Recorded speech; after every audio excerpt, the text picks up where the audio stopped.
Welcome to the Resilient Retail Game Plan, a podcast for anyone wanting to start, grow or scale a profitable creative product business with me, Catherine Eardley. The Resilient Retail Game Plan is a podcast dedicated to one thing, breaking down the concepts and tools that I've gathered from 20 years in the retail industry and showing you how you can use them in your business. This is the real nuts and bolts of running a successful product business, broken down in an easy, accessible way. This is not a podcast about learning how to make your business look good. It's the tools and techniques that will make you and your business feel good. Confidently plan, launch and manage your products, and feel in control of your sales numbers and cash flow to help you build a resilient retail business.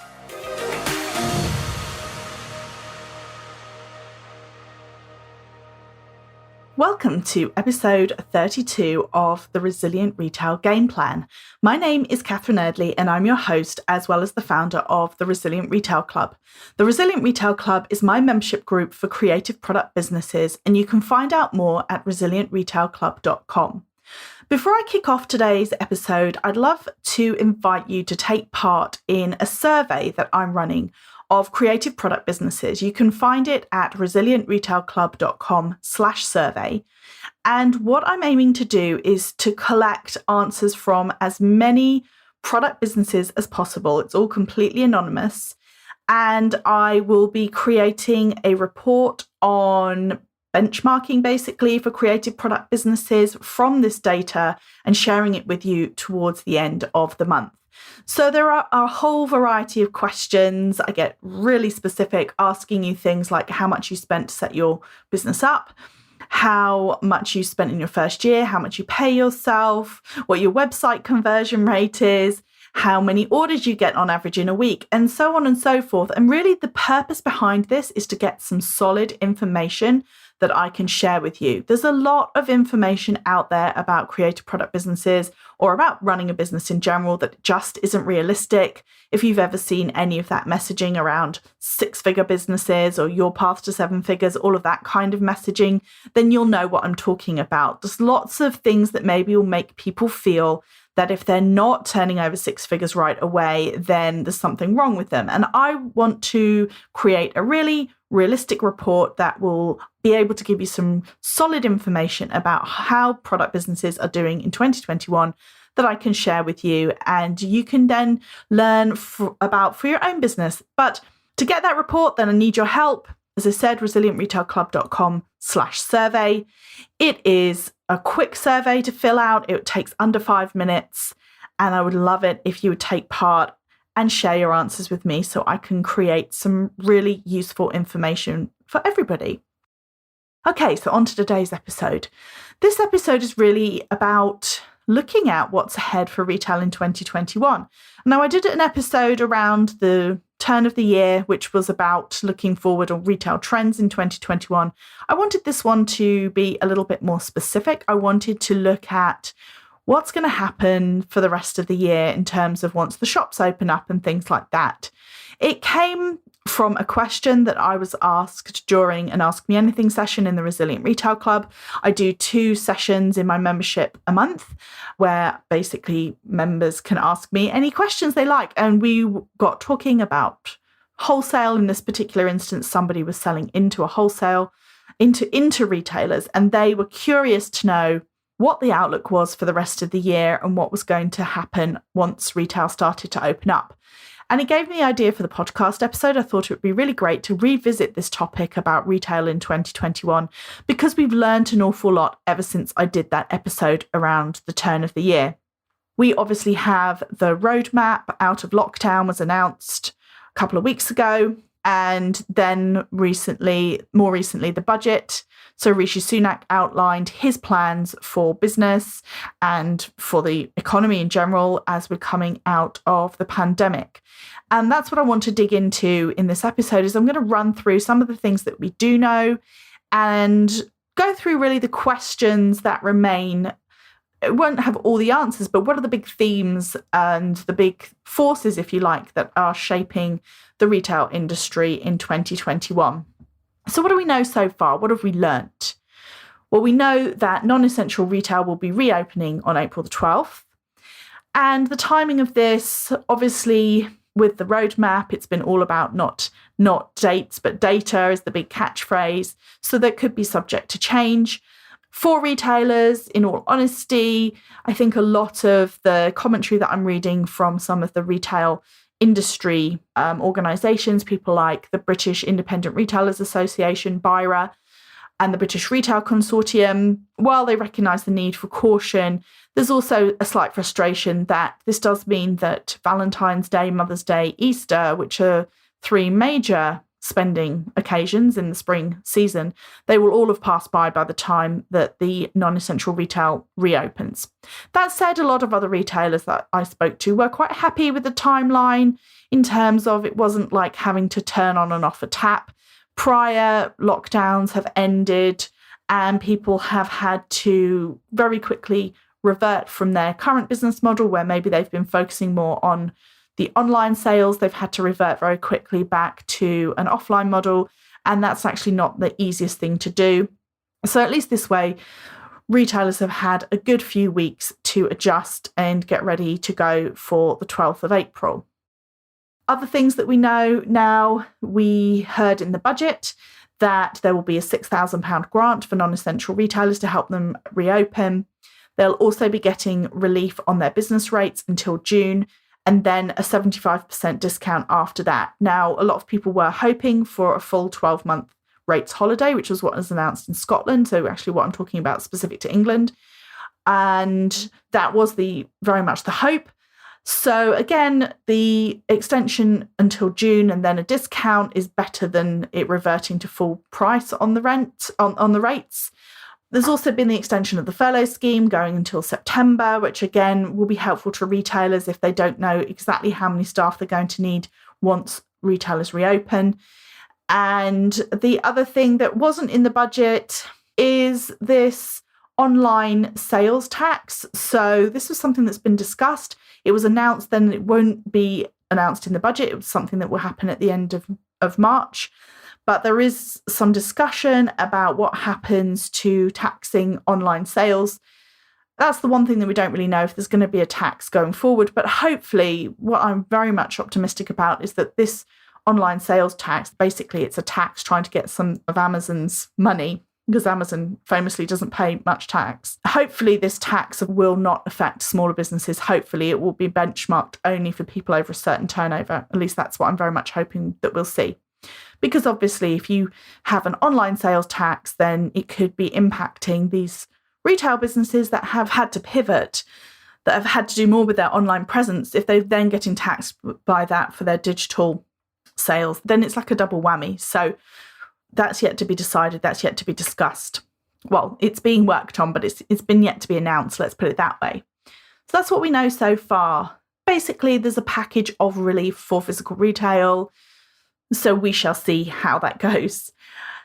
What do we know so far about retail sales? Well, in January, sales dropped by 8.2% compared to the December 2020 sales. This was a significant drop in retail spending, and it was well below the analysts' forecast, which was to have a 3% decline between December and January. And in particular, clothing was really hard hit. So sales there dropped by 35.6%. So it definitely is something that we're seeing. In January was a tougher January for retail sales in general. So basically, it's been a really tough start to the year for retail in general. So that's kind of where we're sitting right now. A certain amount of relief has been announced. Retail's reopening on the 12th of April, but the start of the year has been really tricky in terms of spending. Other things that are going on for the retail industry, there is Brexit. So this came into force at the end of the transition period at the beginning of January. It's still causing headaches. There was very little time for retailers to prepare.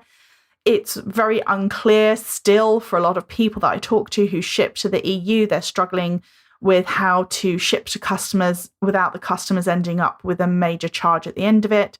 Several people have just switched off their EU shipping because of the complexities. So it is, whichever way you look at it, it is impacting EU trade. Another thing that's really difficult with Brexit is that if you're ordering from overseas, there's actually no way of telling exactly what your charges will be before the goods are arriving in the country, pretty much. So there's a lot of complexity that has been added there.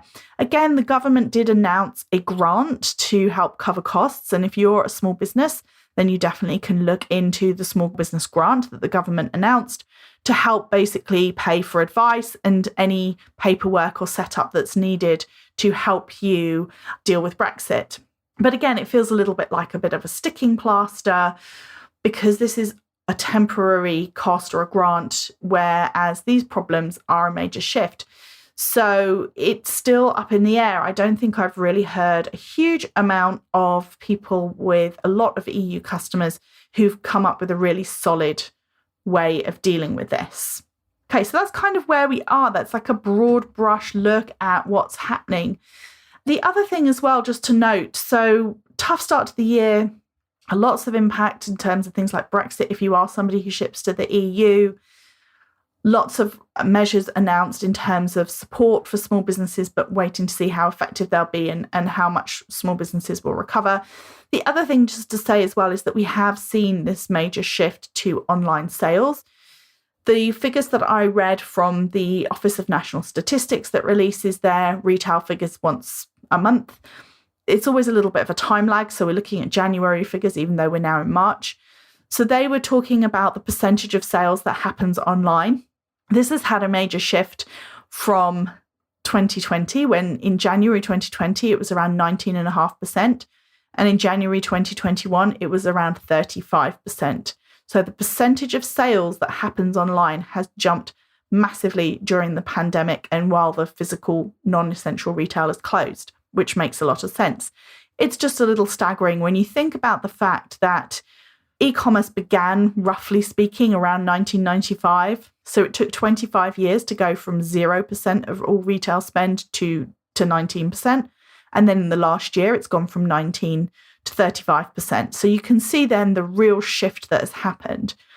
All of this taken into consideration, all of the things that we know about what's been happening so far and everything that's been announced, what does the rest of 2021 look like? So there are a few big themes that I'm going to touch on, and they are really about consumer spending as well as digital, as well as the impact on physical retail. So those are the things that are kind of broadly speaking the themes that will be impacting the retail industry going forward and impacting you and your business, really. So these are the things that as small business owners, it's helpful to be thinking about. One of the things that people are really unsure about is what happens now in terms of consumer spending. Obviously, the pandemic has had a huge economic impact. So one of the questions that I get asked a lot is, do you think people are just going to stop spending? You know, as the furlough schemes come to an end, do you think we're going to see a real drop off? So many small businesses have seen actually really, really strong sales during the pandemic. And one of the things that I hear time and time again from clients and from club members who've had these really strong sales is they ask me, you know, do you think that this will continue, or do you think that people are just going to hit the brakes with their consumer spending? What's really interesting when you actually look into the detail of the budget and also of what Andrew Bailey, who's the governor of the Bank of England, is saying about this, is there's actually quite a lot of evidence or quite a lot of information that would suggest that we're actually going to see pretty strong consumer spending in the rest of 2021. A lot of that is based around this fact that obviously we know that there's been a huge disparity in how people have been hit by the pandemic. There have been sectors that have been really hard hit, though obviously there was a lot in place to try and help them, things like the furlough scheme, things like support and grants for those really hard hit areas. But then there have also been other people who have seen their expenses, their everyday expenses, actually massively decrease during the pandemic because they're not going on holiday and they're not going out and they're not eating out and they're not going to the hairdressers and all of the things that people were able to do beforehand. So over time, there has been £125 billion building up. But basically, when they look at the savings amount, or the amount that's held in general in savings by the general population, there's 125 billion extra in savings that wasn't there before the pandemic. So what that means is there's a belief or a theory that when things open up again, people will start to spend. So that's why Andrew Bailey, the governor of the Bank of England, he thinks that the rebound in the economy could happen faster than we expect. So if you're sitting here thinking, right, well, what does this mean for my business and what's going to happen for the rest of 2021? You've got a good reason to be optimistic in if this theory, in fact, proves to be true, because this 125 billion, people are going to be spending it. What are they going to be spending it on? Well, most likely consumer goods, but of course, things like holidays, all of the things that people couldn't do. But there's a very good chance they will be spending it on consumer goods as well. So if you're sitting here thinking, what does this mean for the rest of the year? Then, as I said, there's a good chance it could be positive. The unemployment rate also was announced in the budget that the unemployment rate looks like it's going to peak at 6.5%. So this means that there are going to be 1.8 million fewer people expected to be out of work than predicted last July. So last July, when they did their forecasts, they were much worse than the 6.5 that they're currently predicting. Again, showing that hopefully the furlough scheme has worked. So if you're sitting there feeling like, is everything going to drop off the face of a cliff once we come out of the pandemic and some of the government support disappears, then as it stands, she says very cautiously, consumer spending could increase. The other thing to bear in mind is that consumer spending is typically heavily impacted by uncertainty. People don't like uncertainty. People spend less in almost all circumstances when there is uncertainty. So, for example, in the run-up to a general election, with a general election, you don't know if that's going to be negative or a positive, but that will see a slowdown in consumer spending because people's attention has been diverted. The pandemic has been probably the most uncertain situation that any of us will have ever experienced in our lifetimes. So what we've seen in general is if your business has been doing well during this time when people have been uncertain, then the chances are that when people are feeling more buoyant and feeling more euphoric because they've been let out and they've seen their hairdresser and they've hugged their friends and they've gone to visit their family for the first time in a year, there's everything to suggest that consumer spending will return. So again, cautiously optimistic outlook for people who sell consumer goods, which is most people listening to this podcast, I would assume. What else? What are the other questions that we don't know the answers to? Or what are the kind of outstanding themes then for the rest of the year? So obviously there's the one about will people spend money? The other question that I get asked a lot, or I know that is on a lot of people's minds, is what is going to happen to physical retail when it reopens on April the 12th? And of course, we just simply don't know. So previously I was talking about that massive swing, so going from 19% of all money spent in retail being spent online to then over 35% this year. So what does that mean? That means that lots of people are buying online who probably didn't buy online before, or people are buying more things online than they have ever bought before.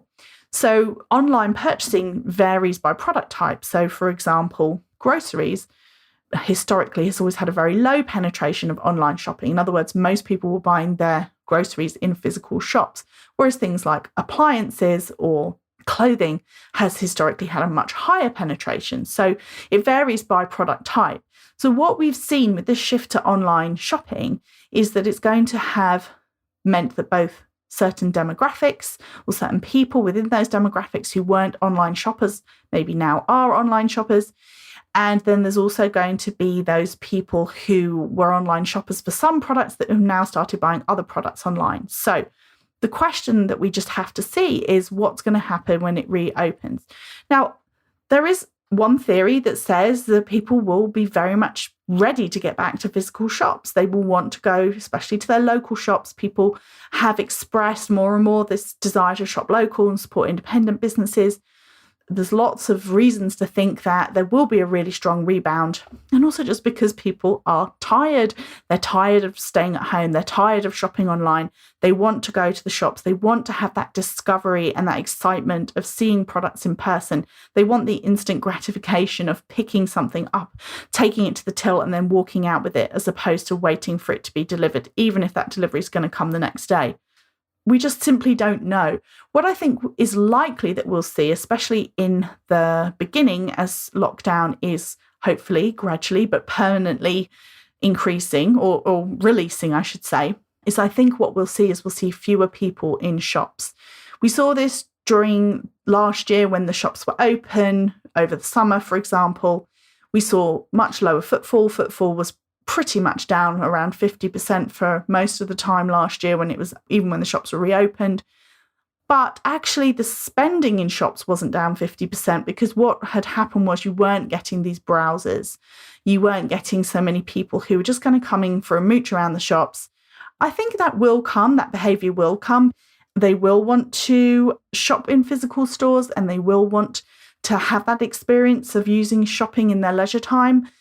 But I don't know if that's going to be the first thing that happens, especially as people are feeling their way out of lockdown and especially before everybody has got vaccinated or there's only a small proportion of adults, for example, who've had the vaccine. I think that we'll see more cautious behaviour.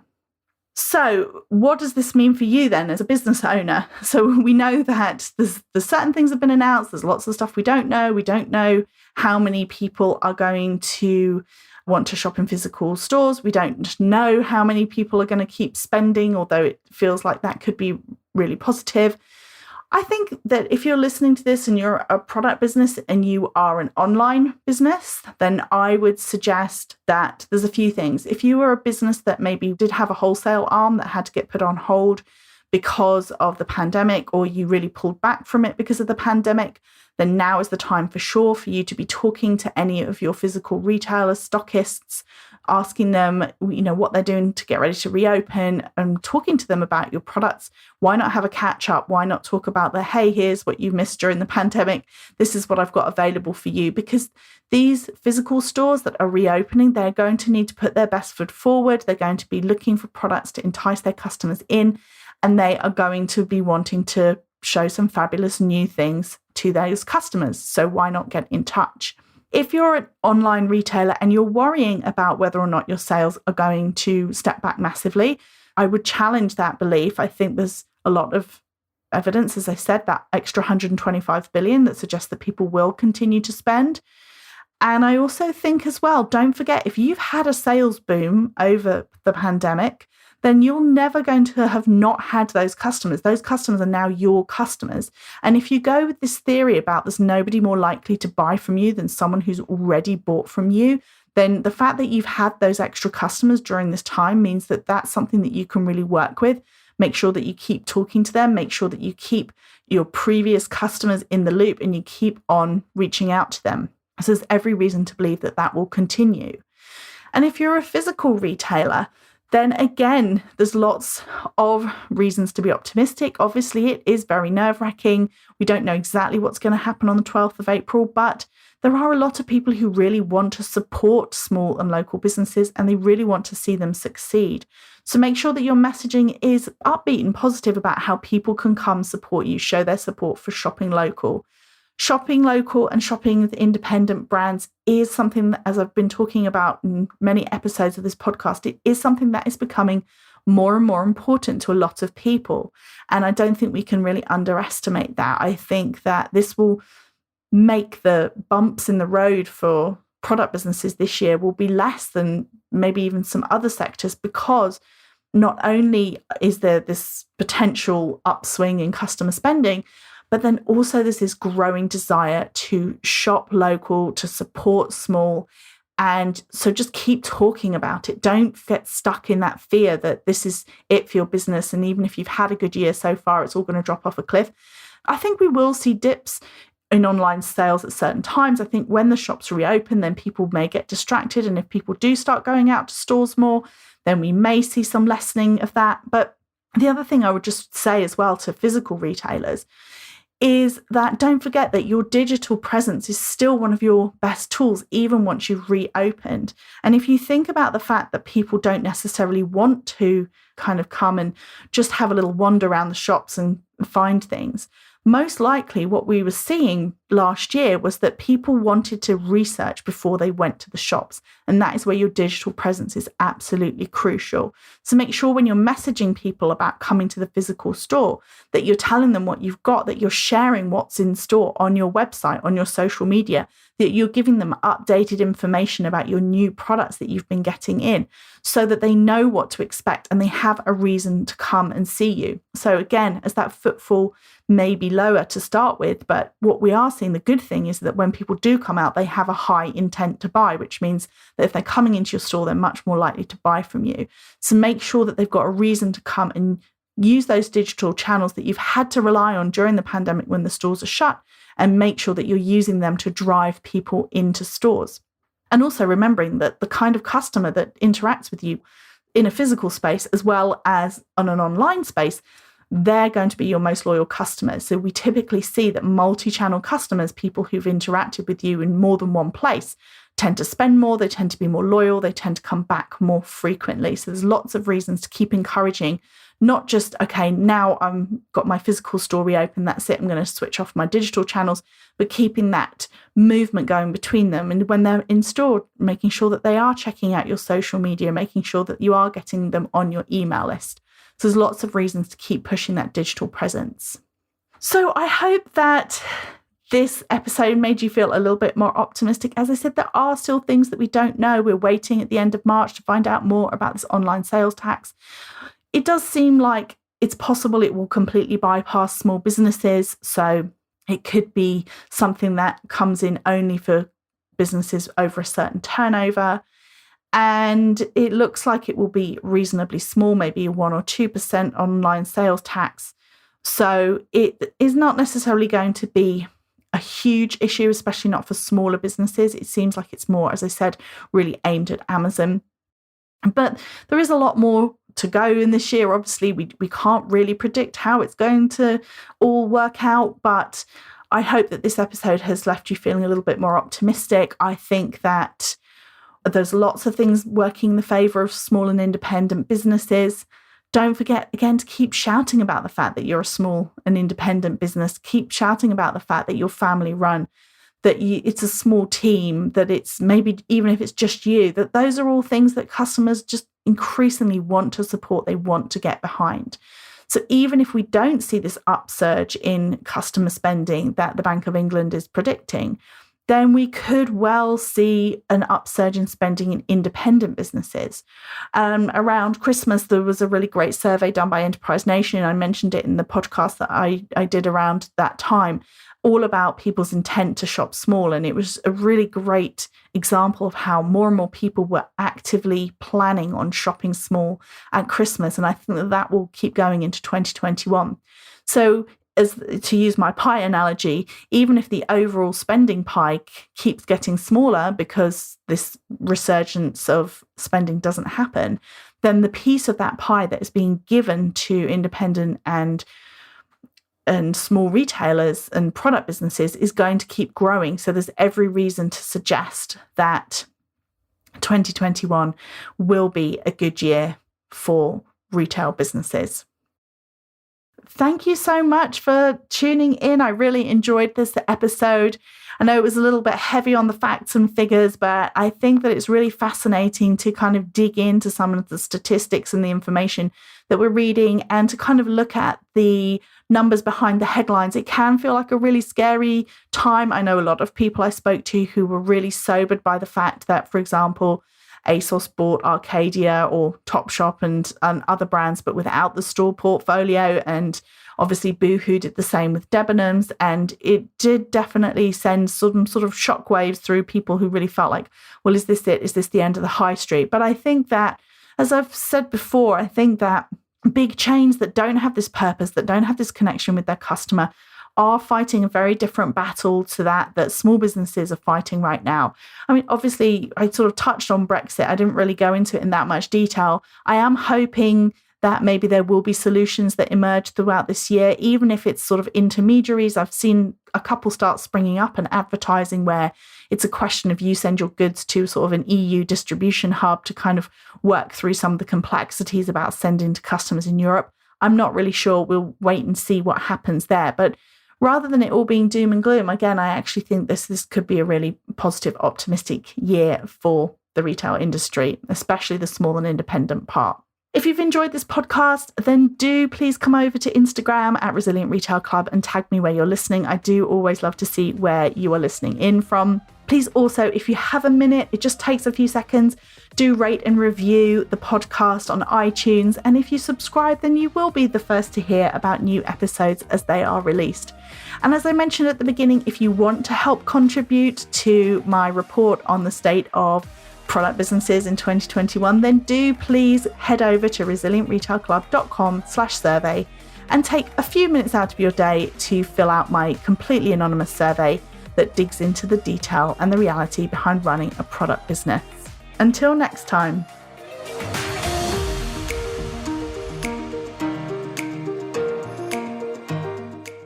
If you've enjoyed this week's episode, then I invite you to check out resilientretailclub.com. The Resilient Retail Club is the membership for anyone wanting to start, grow, or scale a profitable product business. No more trawling Google trying to find the answers to your questions or wading through general business advice that speaks mainly to service-based businesses. Whether you're still at the idea stage or you've been going for a while but want to get more focused and organised when it comes to your business, the Resilient Retail Club is the place for you. With a library of courses tailored to creative product businesses, several live sessions a month, and a supportive and active community, the Resilient Retail Club is the perfect membership to help you hit your goals faster. Check it out at resilientretailclub.com.